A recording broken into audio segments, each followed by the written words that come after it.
Aloha. I'm Paul DeLoria for the Maui Community Investigation, where we're looking at some 20 omissions and rebuttals from the government's official reports. Here we'll be focusing on the main driving force of the fire, the intense winds that occurred on August 8th and concentrated in Lahaina.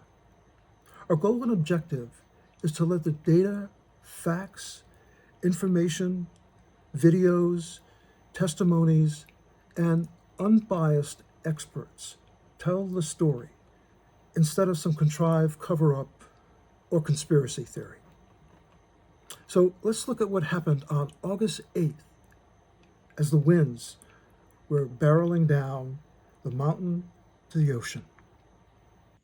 The intense wind concentrated in the Lahaina region propelled the inferno along with radiant heat. This inferno was impossible to stop despite the valiant efforts of firefighters. These intense winds played a key role in the deaths of 101 residents and is integral to our forensic analysis.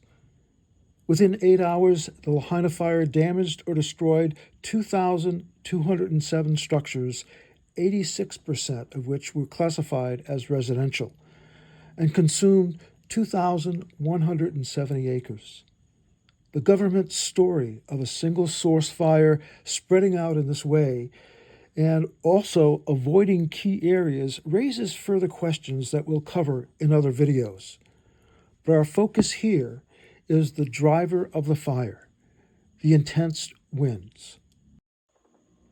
The Hawaii State Attorney General's report is the official government story that claims global warming and a Category 4 hurricane whose epicenter was nearly 600 miles away to the southwest, and a high-pressure system 800 miles away to the north of Maui, generated this concentrated, sustained winds that made this inferno possible. Our rebuttal to the government's story starts with 7 significant omissions in their investigation into the weather.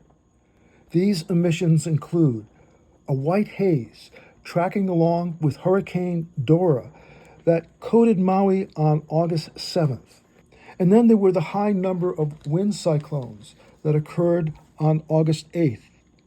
And then strange cloud formations also that occurred on August 8th, as well as these strange frequency patterns in the troposphere. Shortly after the fire, mainstream media linked the fire to global warming. And this was being echoed by Hawaii's Governor Josh Green.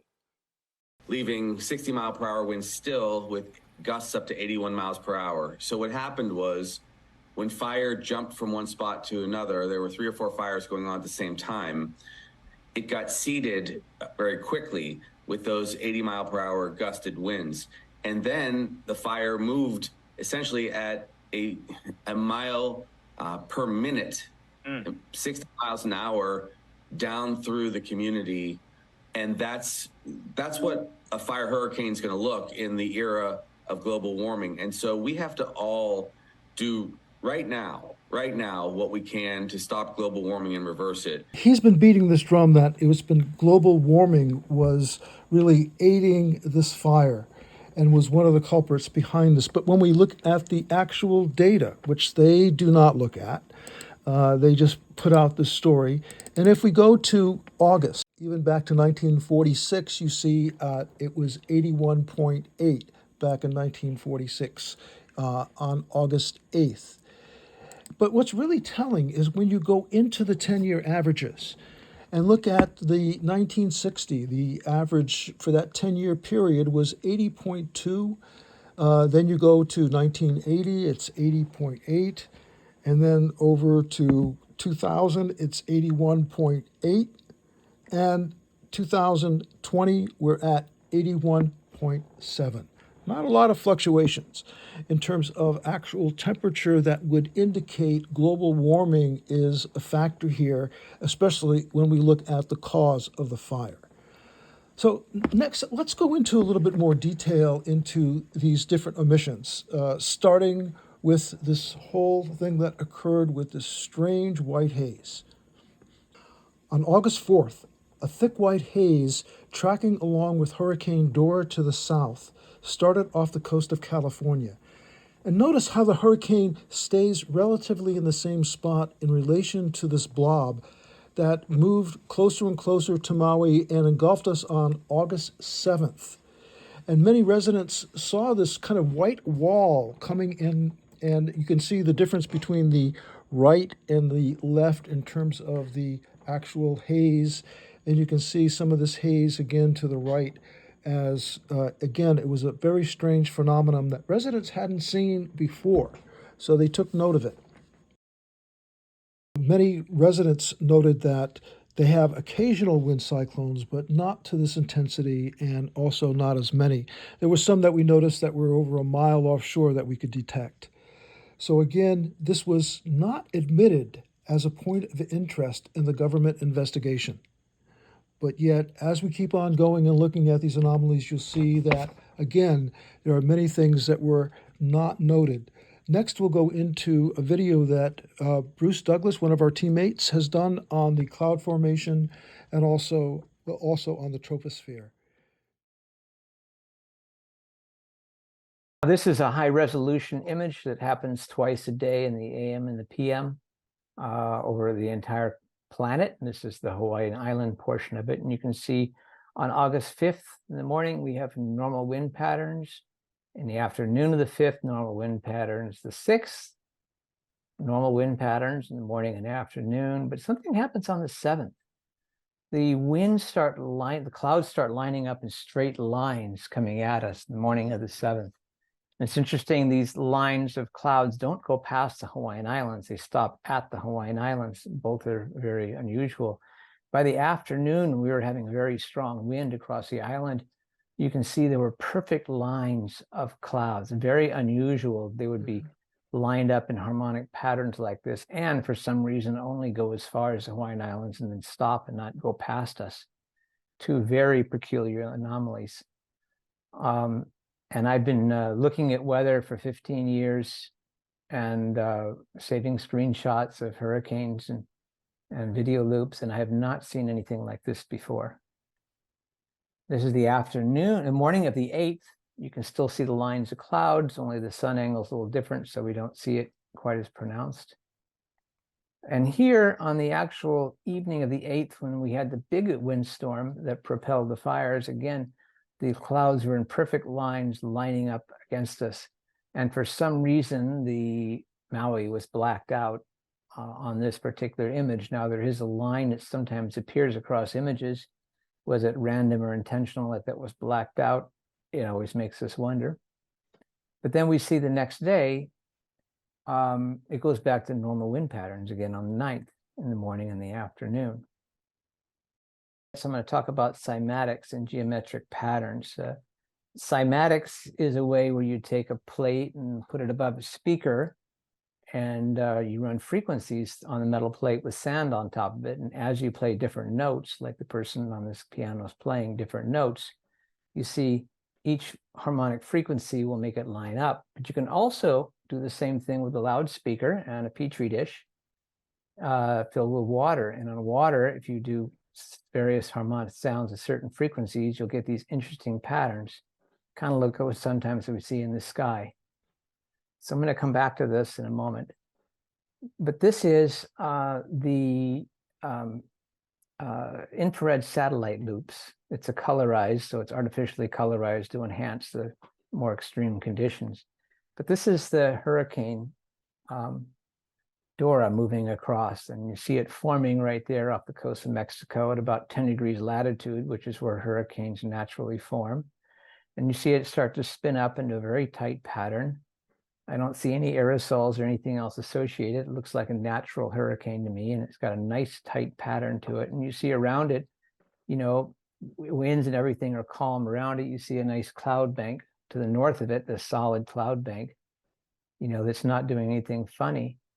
But what's interesting about this is as Hurricane Dora approached Hawaii at 10 degrees latitude, passing about 500 miles to the south, this interesting phenomena of this speckly type of vibration across the clouds up in this area to the north up here, and all in this area here. And you're going to see this where the clouds break up and they start forming, and you almost like there's a glistening happening. You can see a point up here where it seems like something is causing the frequency. This when the main part of the hurricane happened, storm happened here, and then the next day it goes back to normal patterns again. And then the hurricane goes on its merry way. Now, these are little video loops about 10 hours each that I have to string together to make a complete picture, which is what the jumpiness is. So this is a new phenomena that I've not noticed. So let's go up even closer, take a closer look at that, where you can really start seeing this funny pattern of glistening and frequency and vibration. This has to be explained. And you can't just use high and low pressure systems or climate change to explain this. Something's going on out there. You know, on the 8th, 9 a.m. to 6 p.m., there's this black dot that happens right here. Let's play it again. Use one area here. Suddenly, in the middle of the day, from 9 p.m. to 6 p.m. on the screen, suddenly blacks out. I don't know if that's an anomaly or, you know, whether something was not being shown there. Hard to say, but it's a question I have. With these omissions in mind, let's revisit the government's primary report shaping their official story. In their summary, they state that in the days preceding August 8th, 2023, Maui found itself in the crosshairs of a potential disaster. And as Hurricane Dora approached from the south, passing approximately 500 miles offshore, it created a pressure gradient that meteorologists warned would bring damaging winds, low humidity, and elevated risk of wildfire to the islands. So when you look at where they actually received the data to come up with this conclusion, you go to August 7th in their area forecast discussions. Now, this is a discussion of the forecast, and this is what they had to say. Deep layer ridging combined with an anomalous strong pressure gradient over the area between Hurricane Dora passing well to the south and the surface ridge to the north. So this again was helping to create, as they're saying, these strong winds, but when you look at this unauthored claim in a discussion, it's refuted by meteorologists. There's been a lot of attribution given to the Hurricane Dora, but I really don't think that this hurricane has had anything to do with the winds here. Here's where the storm is now. It's a powerful hurricane. It's a Category 4 hurricane, but here are where the islands are. And yeah, right now the storm is moving away, and the closest this storm got was 600 miles. So I really don't think this played much in the way of a role at all in the winds, but they have had classic trade winds, and they'll continue with winds like that. Using common sense, how can this moving pressure gradient generate sustained winds in Lahaina for nearly 2 days? As you can see, when you start to consider all these different omissions that are not part of the official investigation, a different story emerges. One that may allude to some type of engineered weather that was focused in Lahaina at that day. But let the facts and data tell the story and just use your common sense. So we'll be going into more videos like this. If you haven't looked at our other ones on the vehicles, on the fire paths, and also on the trees, go to our report section on our website, mauicommunityinvestigation.com. Also, if you haven't signed our petition, please do so. We'd like your support as we go into our more legal approach. So again, we also need some support, financial support, as we go into this phase, because the legal approach certainly does add up. So again, thank you for your support, for spreading the word, and for helping us to get the message out, a message that may have global implications, because there are many incidences that are very similar that are happening all over at this point in time. So again, your support and spreading the word is greatly appreciated. Mahalo.